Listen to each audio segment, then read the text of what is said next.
Hello students, welcome back to Taiyari online. मैं हूं सुधा। आज की वीडियो में हम जानेंगे कविता उत्साह और अट नहीं रही है का प्रश्न अभ्यास, जो लिया गया है कक्षा 10 के हिंदी पाठ्य पुस्तक क्षितिज भाग 2 के अध्याय 5 से। जैसा कि हम सभी जानते हैं कि अध्याय 5 में सूर्यकांत त्रिपाठी निराला जी की 2 कविताएं हैं। पहला है उत्साह और दूसरा है अट नहीं रही है।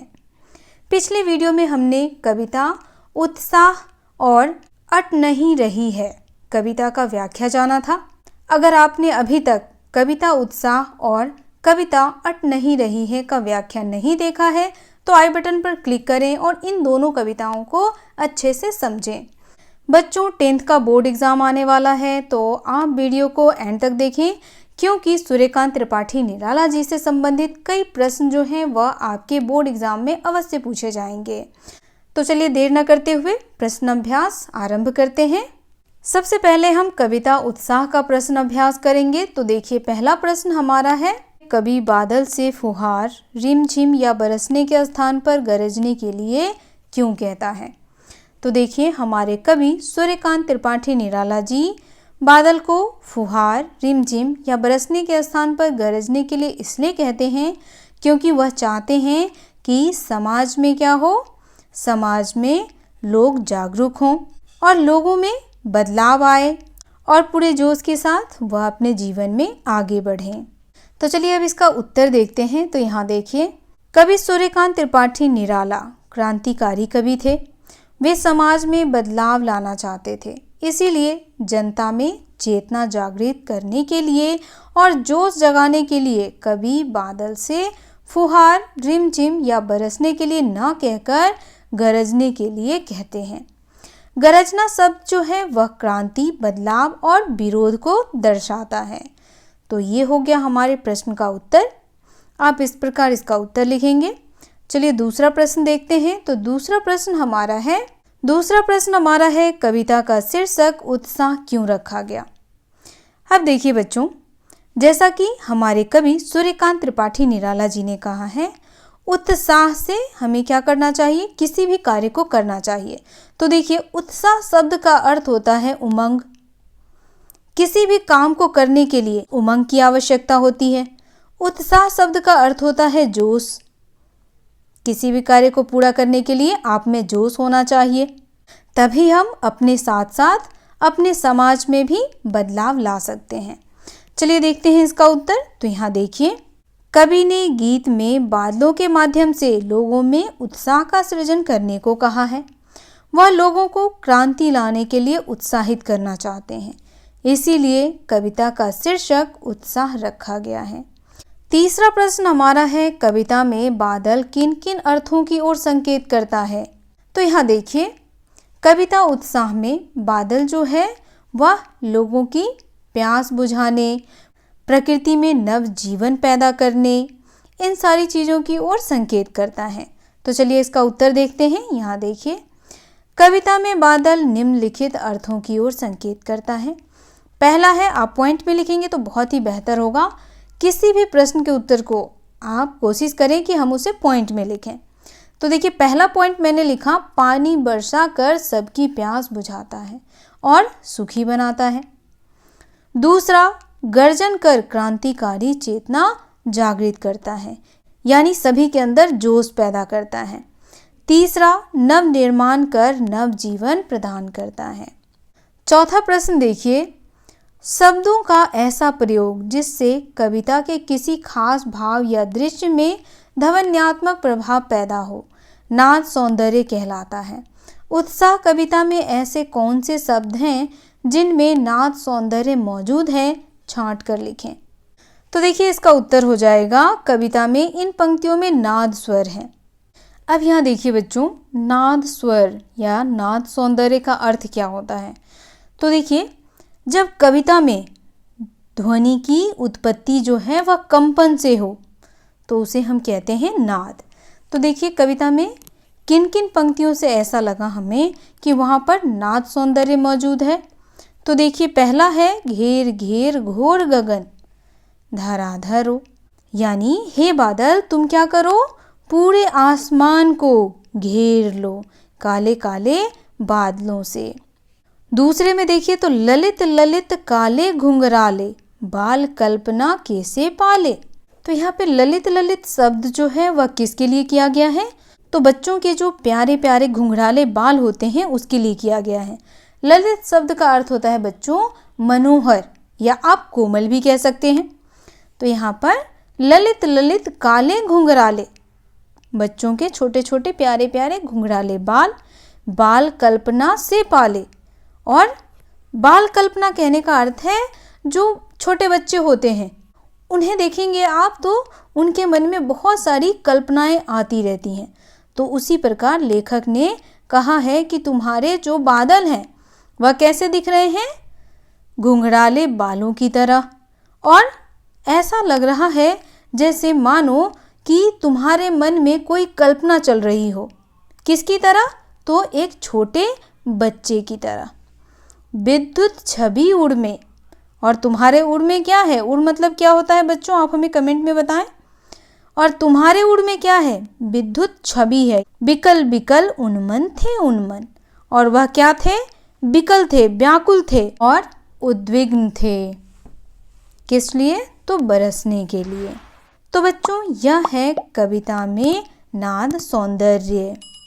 चलिए अब हम दूसरी कविता अट नहीं रही के प्रश्न और उत्तर को देखते हैं। तो देखिए पहला प्रश्न हमारा है, छायावाद की एक खास विशेषता है अंतर्मन के भावों का बाहर की दुनिया से सामंजस्य बिठाना। सामंजस्य कहने का अर्थ होता है बच्चों तालमेल बिठाना। क्या करना? तालमेल बिठाना।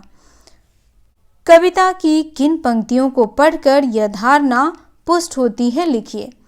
तो चलिए बच्चों देखते हैं इसका उत्तर। तो यहाँ देखिए कविता के निम्नलिखित पंक्तियों को पढ़कर यह धारणा पुष्ट होती है कि प्रस्तुत कविता में अंतर्मन के भावों का बाहर की दुनिया से सामंजस्य बिठाया गया है। आभा फागुन की तन सट नहीं रही है, उड़ने को नभ में तुम पर पर कर देते हो, आँख हटाता हूँ तो हट नहीं रही है। अब देखिए ये सभी जो पंक्तियां हैं वह क्या कर रही हैं? हमारे अंतर्मन के भावों को दुनिया से सामंजस्य बिठा रही है, या हम कह सकते हैं कि तालमेल बिठा रही है। ठीक है बच्चों। अगला प्रश्न हमारा है, कवि की आंख फागुन की सुंदरता से क्यों नहीं हट रही है? तो जैसा कि बच्चों हमने व्याख्या में समझा था कि फागुन की जो सुंदरता है वह बहुत ही मनमोहक होती है। कैसी होती है बच्चों? मनमोहक। ऐसा क्यों? क्योंकि फागुन के महीने में प्रकृति जो है वह फूल पत्तियों से सजी हुई होती है, इसीलिए फागुन की सुंदरता से हमारी आँखें, या कहें कि कवि की आँखें जो हैं वह हट नहीं रही है। अब इसका उत्तर देखिए, कवि की आँख फागुन की सुंदरता से इसलिए नहीं हट रही है क्योंकि इस महीने में प्रकृति का सौंदर्य अत्यंत मनमोहक होता है। पेड़ों पर हरी और लाल पत्तियां लटक रहे हैं, चारों ओर फैली हरियाली और खिले रंग बिरंगे फूल अपनी सुगंध से मुग्ध कर देते हैं। प्रकृति का नया रंग और सुगंध जीवन में नई ऊर्जा का संचार करती है। तो बच्चों आप हमें कमेंट में बताएं कि फागुन किस महीने में आता है। तीसरा प्रश्न हमारा है, प्रस्तुत कविता में कवि ने प्रकृति की व्यापकता का वर्णन किन रूपों में किया है? तो देखिए कवि ने प्रकृति की व्यापकता का जो वर्णन है कई रूपों में किया है। तो चलिए इसका उत्तर देखते हैं। यहाँ देखिए, प्रस्तुत कविता में कवि ने प्रकृति की व्यापकता का वर्णन निम्नलिखित रूपों में किया है। पहला, पेड़ पौधे नए पत्ते पाकर खिलखिला रहे हैं, फूलों की खुशबू वातावरण को सुगंधित कर रही है, डालियां कहीं हरी तो कहीं लाल पत्तियों से भर जाती है, बाग बगीचों में चारों ओर हरियाली छा गई है। कवि को प्रकृति के सौंदर्य से आंख हटाना मुश्किल लग रहा है। जैसे हम किसी लुभावनी चीज़ों को देखते हैं तो हमारा मन क्या करता है कि हम उसे देखते ही रहें। उसी प्रकार हमारे कवि सूर्यकांत त्रिपाठी निराला जी की जो आंखें हैं वह प्रकृति की इस सुंदरता से हट ही नहीं रही है। चौथा प्रश्न हमारा है, फागुन में ऐसा क्या होता है जो बाकी ऋतुओं से भिन्न है। तो देखिए बच्चों, फागुन में ऐसा क्या होता है। हमने कविता में पढ़ा था कि फागुन में प्रकृति जो है वह दुल्हन की तरह सज जाती है। अब देखिए, मैंने यहाँ दुल्हन शब्द का प्रयोग इसलिए किया है क्योंकि प्रकृति जो है वह रंग बिरंगी फूल पत्तियों से सजा हरा भरा दिखता है। इसीलिए फागुन जो है वह अन्य ऋतुओं से भिन्न होता है। और फागुन का जो महीना होता है उसमें ना तो ज़्यादा गर्मी होती है और ना ही ज़्यादा सर्दी होती है। इसीलिए ये महीना हम सभी को बहुत ही आनंदित करता है, या कहें कि यह महीना हम सभी को बहुत ही लुभाता है।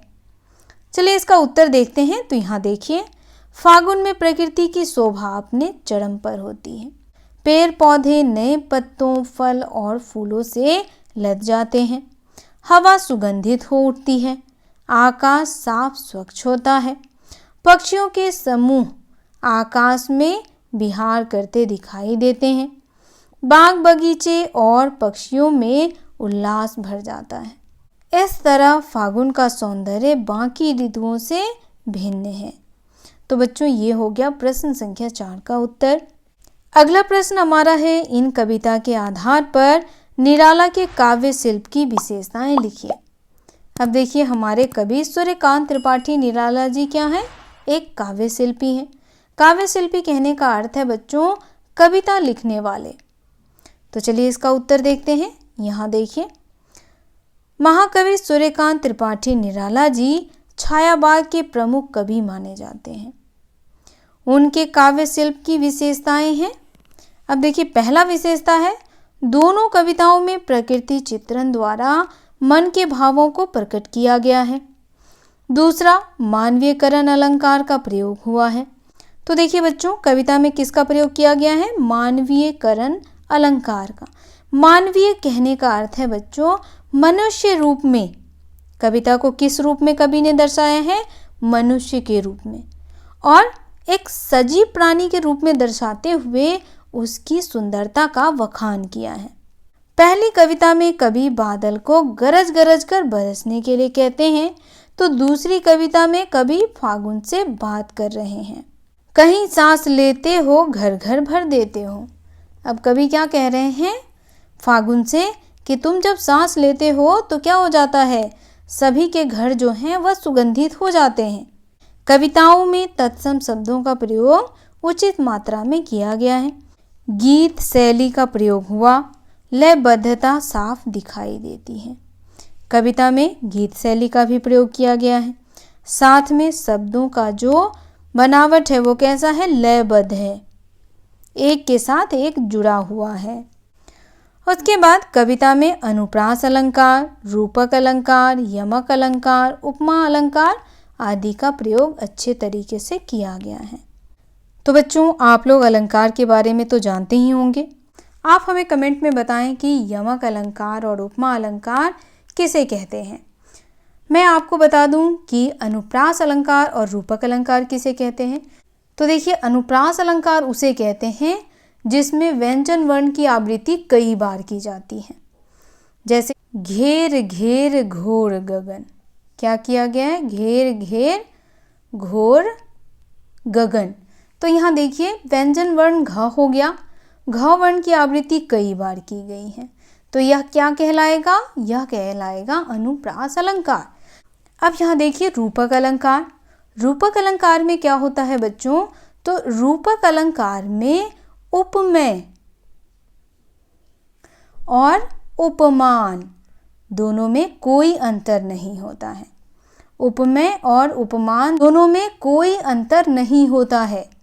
जैसे पायो जी मैंने राम रतन धन पायो।